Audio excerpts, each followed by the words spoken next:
Back again another video. अनि त्यही हो, मैले के हो त्यो सुनेको चाहिँ होइन, अब भर्खरै सुनेको। अब नेपाल, इन्डियादेखि नेपाल, कहीँदेखि पनि नेपाल चाहिँ 100 रुपियाँको सामानै मात्रै छिरायो भने पनि 1,000 सामानमा ट्याक्स लाग्छ भनिरहेको सुनेको थिएँ। आई डोन्ट नो हो कि होइन, त्यो रियालिटी हुनुसक्छ नहुनुसक्छ, न्युजहरू सुनिरहेको छु, हेरिरहेको छु होइन।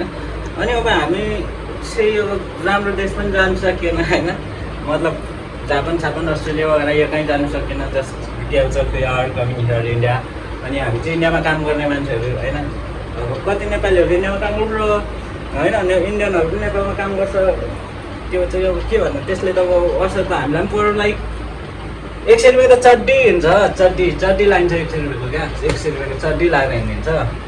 100 भन्दा कम त चड्डी नै हुँदैन। अनि अब नाङ्गुते जाने नेपालमा, नाङ्गुते खाली, कपडा सपडा खाली, पोसिबल छ यार, सम्भव छ यार guys. What is this nonsense? म त यस्तो हान्नु मन लाग्छ हौ घरिघरि। What is this? यो सिस्टम आयो के सिस्टम हो यार? होइन ठिक होला, तर 100 रुपियाँको सामानमा मैले ट्याक्स दिनु थालेपछि 100 रुपियाँको त चड्डी हुन्छ। त्यो चड्डी छ नि, यो चड्डी हुन्छ 100 रुपियाँ चड्डीको पैसा।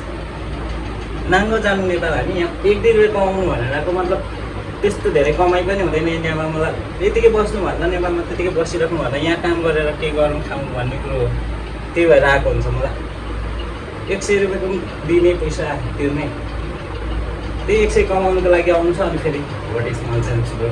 यो कस्तो लोजिक हो ब्रो? आई डोन्ट नो, फेरि केही छैन। अब दिनुपर्छ, सरकारले लगाएको रुल हो, त्यो सरकारको रुल मान्नु पऱ्यो होइन, गभर्मेन्ट रुल हो, सबैजनाले मान्नु होला। म पनि मान्छु, रिस भन्ने कुरा आफूलाई उठिहाल्छ। मन भनेको म नै हो सबैको। 100 रुपियाँको लागि तिर्नु पऱ्यो भने त चट्टी काटेर जान्छु यार, म नाङ्गै जान्छु।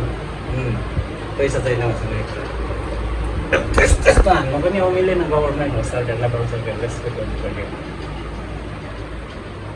होइन। के भन्नु अरू? Love you all guys, bye bye, take care, see you.